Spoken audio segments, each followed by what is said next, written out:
Era o entardecer de uma típica tarde outonal. Aquele dia pálido,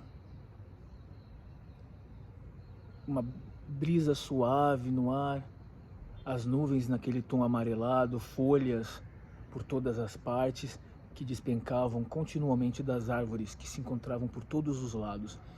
Uma região quase que interiorana do Rio Grande do Sul. Eu tinha 6 anos de idade. Me lembro bem porque eu havia acabado de iniciar os meus estudos e a minha alfabetização e estava bastante ansioso por desbravar o mundo da leitura e ampliar os meus conhecimentos e colocar à prova se tudo que me disseram até então realmente prosperava.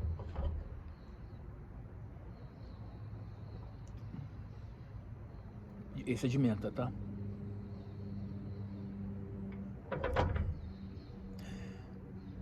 Eu fui levado então até a casa de um amigo próximo.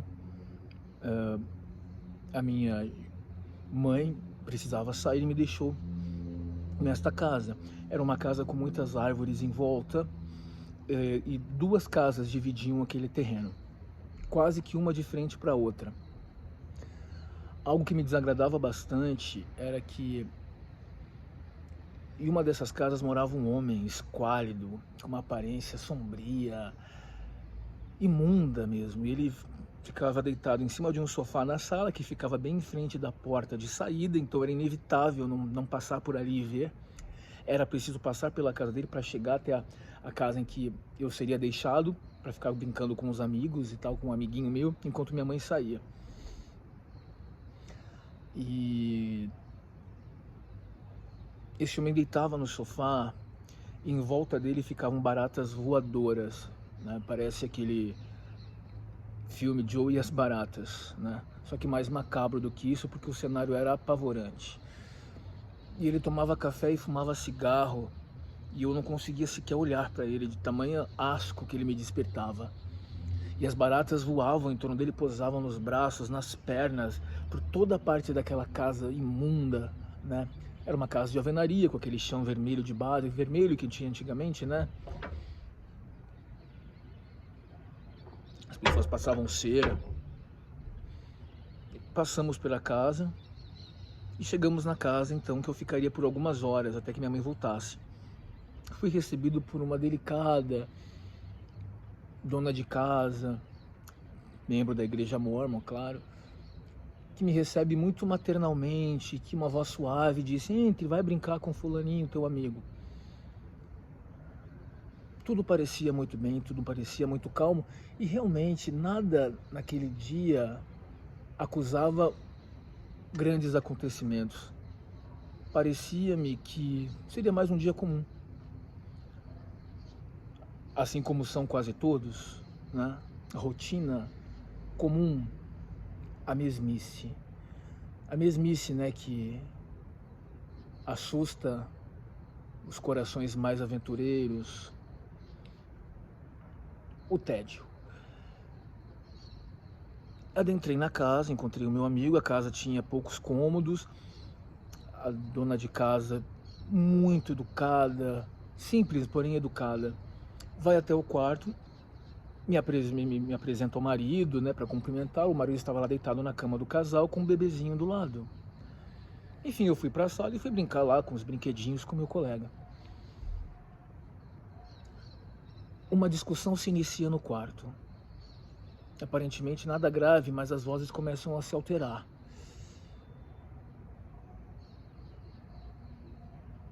E de repente, algo estranho acontece. A voz daquela mulher muda, se modifica, vira uma voz grave. O olhar dela, ela começa a dar risadas, a rir escandalosamente. Eu falei, será que é ela? Não pode ser a mesma pessoa. Até imaginei que fosse o marido.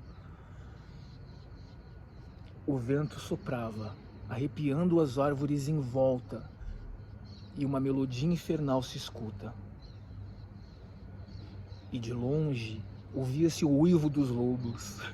Au! Uma nuvem espessa e escura se apodera do lugar. A mulher se levanta-se da cama e sai do quarto em minha direção. O olhar vidrado, gargalhadas, uma voz completamente diferente. E o marido diz: saiam daqui agora. O único lugar que eu poderia me abrigar naquele lugar, naquela casa, naquele espaço que eu não conhecia, seria a casa do homem das baratas, que era amigo das baratas. Eu até investiguei que há pessoas que realmente criam insetos repugnantes como domésticos, como pets. Mas não deu outra. Eu e meu amigo corremos para dentro da casa do cara, era barata voando para todo lado, o cara não entendeu nada. Eu falei: eu tenho que sair daqui, mas eu não conseguia.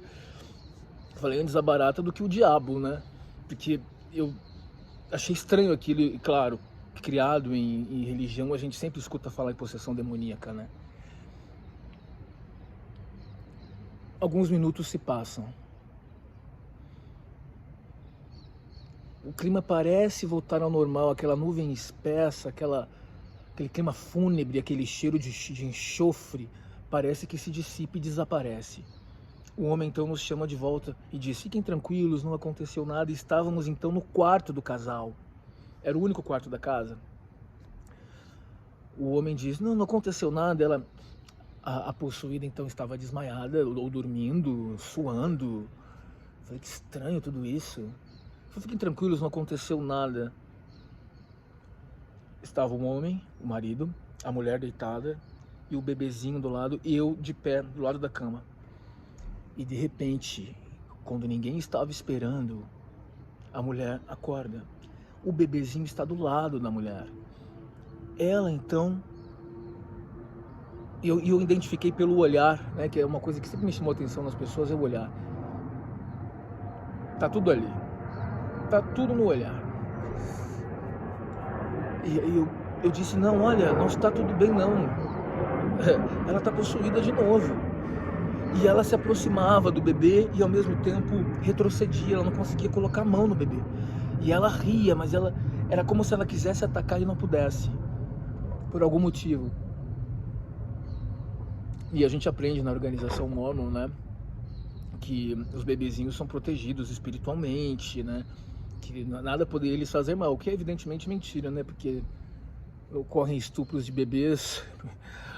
Nesse exato momento tem bebê sendo estuprado ao redor do mundo. Mas é bem verdade que ela não encostou no bebê.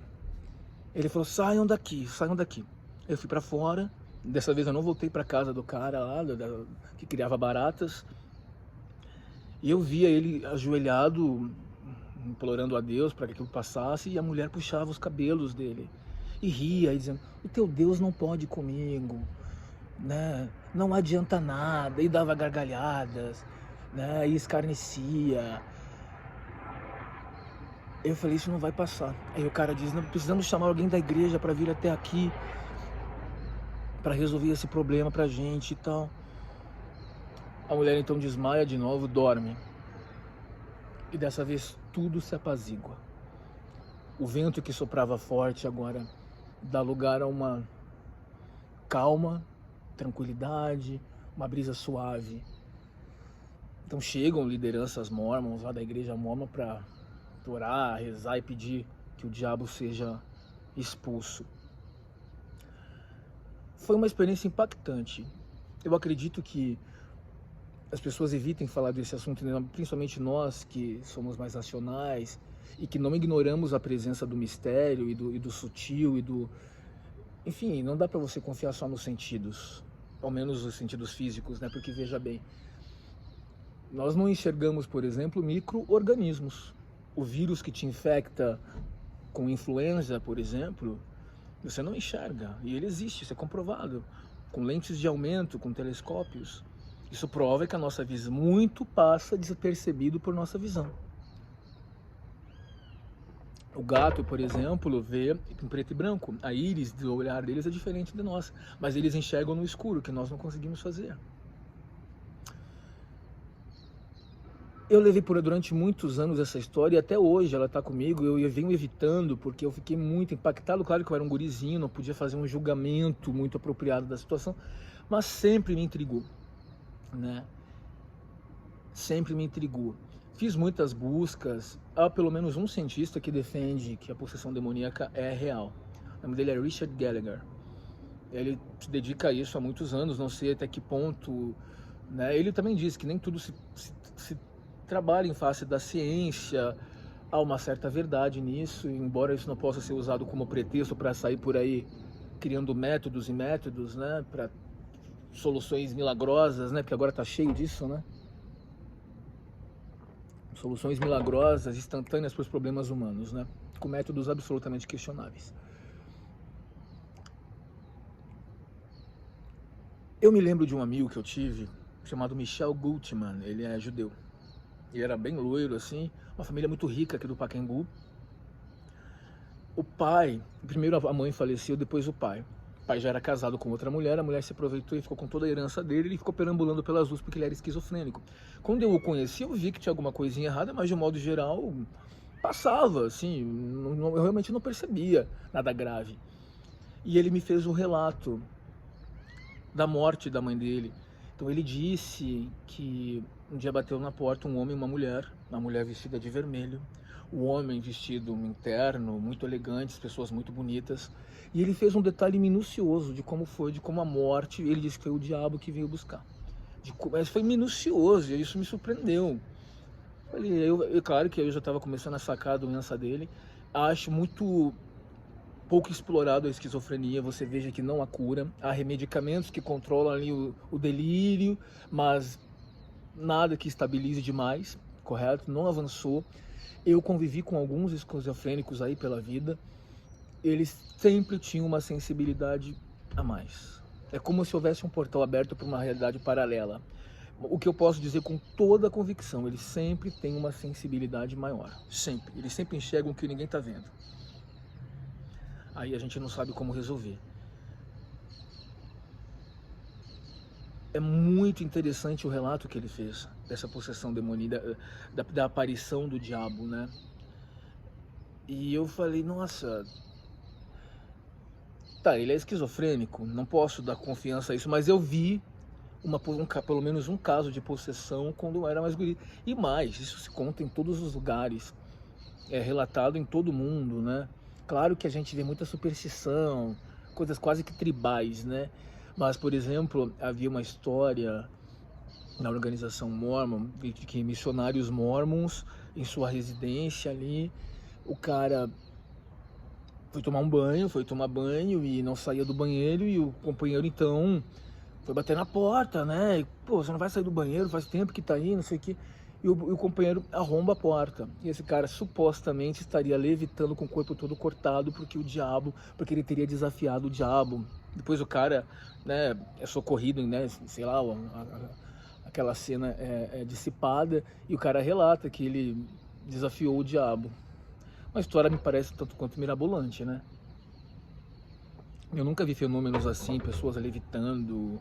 Eu nunca vi. O que eu sei é que tem mistério. É só o que eu sei. E também tem outra coisa. Tudo depende muito do que você quer acreditar. A mente fabrica coisas. Fabrica. A gente acredita em coisas que não estão acontecendo. Em coisas que não acontecem, que não tem cabimento, né? Freud fez em um artigo sobre a possessão demoníaca, contestava muito, né, os relatos, enfim, e ele dizia que isso se verifica particularmente em regiões mais pobres, em povos mais pobres, altamente supersticiosos, com forte presença religiosa.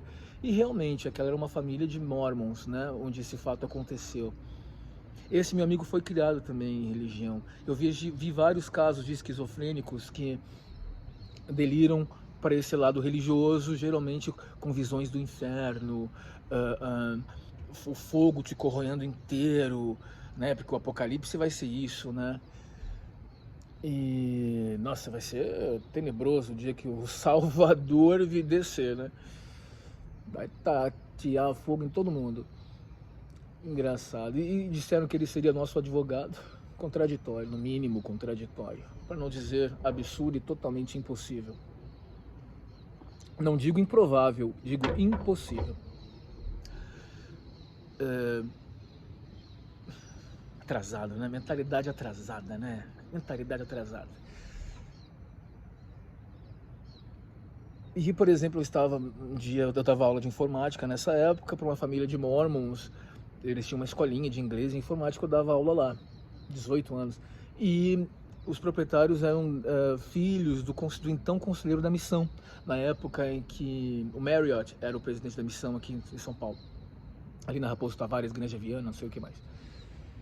E ele fez vários relatos de possessão demoníaca, que o pai foi lá para exorcizar, né?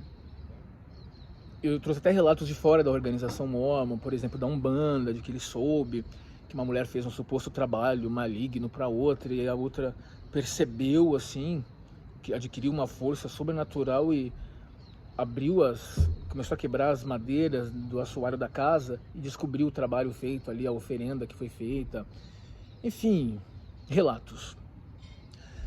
Acho que tudo depende do que você quer ver, tudo depende do que você quer acreditar. Eu acredito que haja um mundo sensível aí, que é delicado, né? Eu acredito que se você exercita a sensibilidade, você vê coisas, né? Tem muita coisa que já está ali que não é espiritual, né? Mas a energia do outro está ali, entende? Há pessoas que se aproximam de você, você sente que tem alguma coisa errada na expressão, a aura em volta, né? Esse é um mundo sensível, né? Que deve ser, eu acho que devemos ter cuidado em explorar. Eu acho que não há respostas definitivas. Se eu acredito em possessão demoníaca, por exemplo, aquele Invocação do Mal, né? Aquele filme me arrepiou inteiro, porque realmente é uma médium, né? Que recebe, que vê coisas e tal. Aquele outro filme, O Exorcismo de Emily Rose, né? Mesmo O Exorcista, de 1973, há relatos de que vários acidentes aconteceram no set, pessoas enlouqueceram. Relatos, superstições, lendas urbanas. É muito difícil, né? O que eu acho é que o mal existe. Existe o bem e existe o mal. Mas eles existem não dessa forma, né? Existem porque a dualidade humana é isso, né? O médico e o monstro. Seja bem-vindo a esse vídeo em que nós vamos descobrir de onde vem a voz do diabo. Ela é real, ela existe, ela é ficção, ela é fruto de uma construção social, ela é, como diz Freud, verificada em povos altamente supersticiosos e pessoas de baixa instrução social, né? Eu vi a voz daquela mulher mudar, eu vi o olhar dela mudar, eu vi o andar dela mudar. Mas ela pode ter tido sim um surto, provavelmente, é mais provável até. É mais provável que ela tenha tido um surto, né, repentino, um surto psicótico, um surto esquizofrênico, né? Porque na verdade quando ela me recebeu ali, eu achei ela suave demais até para um ser humano, sabe? Muita suavidade para o meu gosto. E foi uma experiência que me marcou muito a minha infância. E de lá para cá escutei muitas histórias. Por exemplo, uma amiga, filha de médicos, bem criada, não foi criada dentro de religião nenhuma. Eu fiquei muito chocado quando descobri que ela é mais supersticiosa do que eu, né? Algum grau de superstição talvez seja bom a gente ter. Dizem que pessoas muito abastadas, muito ricas, dizem não, convivi com várias, têm assim superstições tremendas, com números, com rituais, para atrair o dinheiro. Se for assim, quero ser o mais supersticioso possível. E ela me relatou um caso de um guri que não gostava de uma mulher, de uma guria lá, e de repente ele se apaixona por ela. Mas ela disse que o olhar dele era diferente, que o jeito dele era diferente, que não era ele, era impossível ele se atrair por ela. Então ela procurou uma casa de umbanda e fez um ritual. De lá ela descobriu supostamente que essa moça, que essa guria tinha feito um trabalho, né, para ele, enfim. Diz que eles se encontraram uma vez no posto de gasolina para abastecer os carros, por acaso. O cara olhou para ela e se afastou. A guria falou: fique longe da gente, não atrapalhe os meus planos. Como se soubesse, sabe, que ela tinha recorrido, né, que ela tinha tentado quebrar lá o trabalho que foi feito. Eu coloco aspas em tudo, porque isso foi só um relato que eu escutei. Falei, mas essa guria teve tantas oportunidades, estudou na PUC, em bons colégios, mora bem, ela acredita nisso. Eu falei, bom, vou abrir aqui um espaço para acreditar. Mas é porque tem a ver com o que você acredita, tem a ver com a energia do outro sobre você também, né? Eu posso te dizer uma coisa, com toda segurança, eu pelo menos uma olhada na vida eu recebi. Eu estava fazendo uma viagem para a Europa, eu contei isso apenas para amigos pessoais, pessoas que gostavam de mim, que também viajavam. E nesse dia um colega, nós estávamos numa roda em que uma pessoa, eu sabia que não gostava de mim e eu tampouco dele, né? Comigo é assim, ao menor indício de que eu estou incomodando, eu me retiro. Não tenho essa carência, né? Posso até te procurar, eventualmente, se eu gostar de ti de alguma forma, mas ao menor indício de que eu sou indesejado, eu me retiro. Cuidado para não se arrepender, como geralmente acontece, porque aí não tem volta. E esse meu amigo contou naquela roda para os países que eu ia visitar e tal, e esse cara desferiu um olhar lancinante para mim, assim, de quem queria me destruir ali. Só que eu não estava preparado para receber aquele olhar. Vocês viram aqui? Para receber aquele olhar, sabe? E ali eu senti alguma coisa, sério mesmo. Senti uma, sabe? Parece que eu recebi. Eu me lembro assim. E eu fiquei até intrigado. Eu falei, por que esse cara olhou assim pra mim? Mas um olhar assim, que parecia que ele queria me esfaquear, sabe? E fui pra casa intrigado. No dia seguinte eu acordo doente. Uma gripe terrível. Sério. Eu fiquei 15 dias na Europa, doente, no inverno europeu, louco para tomar uma cerveja, e eu tomei cerveja todos os dias, né, porque eu não vou viajar para ficar dentro de um hotel me recuperando de uma gripe, e leva tempo para recuperar, né, e é claro que aquilo foi piorando, mas eu falei, eu não vou parar minha viagem por causa disso, e tomei muita cerveja, saí à noite, temperatura baixa, enfim, balada. Eu cheguei no Brasil, eu peguei um voo direto para o Mato Grosso, para o Pantanal, para poder respirar ar puro. Eu cheguei porque eu não conseguia mais parar de tossir. Eu cheguei no Pantanal, eu tossia, mas eu vi que limpou. Fiquei alguns dias lá, limpou. Mas eu tossia a noite inteira. Eu falei, preciso de ar puro, porque eu não tenho um pulmão muito bom e isso é uma herança da minha avó. Nada grave, mas os meus brônquios são ligeiramente mais sensíveis do que o normal. Não é uma deficiência propriamente. Então, aconteceu. Acredito que vocês tenham suas histórias aí para contar. Acho que é preciso cautela. Acho que energia existe sim. Nós emanamos, né? Você atrai aquilo que você vibra. A gente expele, né? Energia, né? Tanto que você sente repulsa, às vezes, quando alguém chega perto de ti, né? Uma repelência, né? Há certas pessoas que chegam toda boazinha, tal, mas você vê que tem alguma coisa errada na energia dela. Isso não é crença, né? Isso é fato. Com relação ao sobrenatural, aí eu deixo para cada um acreditar no que quiser. Da minha parte, eu prefiro continuar sem ter contato com o sobrenatural, ao menos não dessa maneira, né? É engraçado isso, né? É incorporar. Por que uma entidade incorpora, né? Isso acontece na Umbanda, né? As pessoas estão ali, porque de um modo geral isso são cenários criados, né? Por exemplo, o que acontecia lá em Goiás, naquela interiorana cidade em que o chão era todo de barro e todos os visitantes vinham de branco, eu me refiro aqui ao médium João de Deus, toda uma realidade mágica era criada.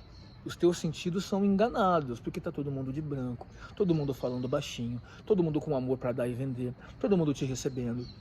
Milagres são feitos aparentemente ali na tua frente, mas tudo isso acobertava toda uma prática ilegal, né, de crimes hediondos. Imagina quanta gente não morreu na mão daquele cara.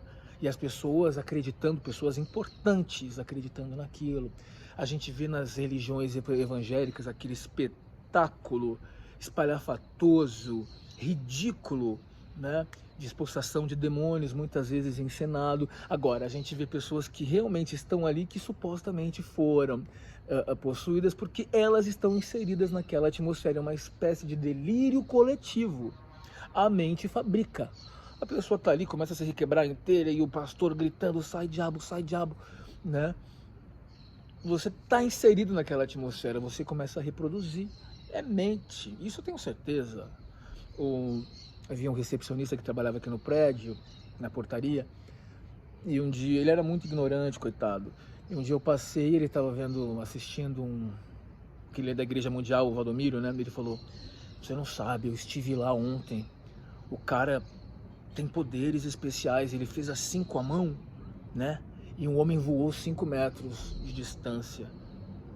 Eu falei, sério? Sim, sério. Aí ele me mostrou a cena que ele filmou. Ridículo. O cara se joga para trás. Mas eu não cairia, talvez você não, né? Eu olharia para uma situação dessa, hoje preparado como sou, eu me retiraria do ambiente, é claro. Mas ele acreditou, assim como milhões acreditam, né? Eu lembro uma vez, eu estava no Rio, eu vi uma roda de Umbanda em Copacabana, não era Ipanema, era Copacabana. E falei, nunca vi, né, não conheço, tive um contato só com a Umbanda, né? E falei, deixa eu ver. Quando eu me aproximei, eu tava até gostando, que eu achei que era samba e tal, eu não comecei a me sentir bem. Eu peguei e me afastei, eu senti minha energia cair. Nada contra eles, mas ali não é pra mim, eu acho que é muito distante da minha criação, muito distante do que eu acredito, mas tudo bem. Mas eu realmente comecei a me sentir mal.